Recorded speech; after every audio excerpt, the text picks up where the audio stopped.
Ghosting. That's when someone just disappears out of your life. Well, I suppose if it happens to you, you simply have to accept it. Might be a very abrupt and difficult thing. Relationships end, don't they, of course? I suppose you'll have to think about what it is you've invested. I mean, I can think of a few times. I mean, there are a series of relationships that were in my life. They were the principal columns of my life, relationships that were friendship and professional, and they're all gone. These relationships were the cocoon that prevented growth. They were like a membrane across my potential and development. These relationships had to go so that the person that I've become could be born. Some relationships unconsciously are prohibitive and restrictive. If someone, like say you've dated someone, I suppose, is that the most obvious example? You've dated someone, maybe you've even slept with them, and then they ignore you. What's happened there is you've learned a lesson about, oh no, I gave myself to someone. That felt like reality, but it was not reality, or if it was a transient reality. I remember when I would sleep with people, it's a different world, isn't it? Transient exchanges of that nature.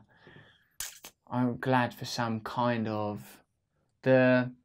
not permanence, because of course, even, please God, my relationship with my wife will last for the rest of my life. That's still impermanent, still transient, but I enjoy the evolutionary thread as opposed to the small cycles of intimate exchanges. If you're being ghosted, it can't keep happening, can it? I suppose if it keeps happening, you may need to look at your behaviour. You might need to stop getting invested in relationships that are evidently transitory. This is not a problem of technology, is it? It's just a problem that's exacerbated by technology.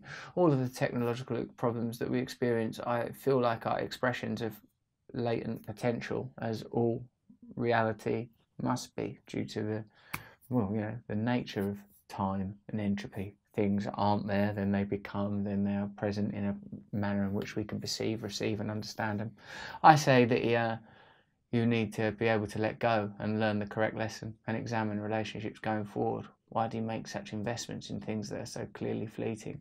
No one else can give you anything that you're going to be able to hold on to. No one's going to be able to give you anything that's worthwhile and nutritional. And I think start to make connections that involve eyes connecting to one another.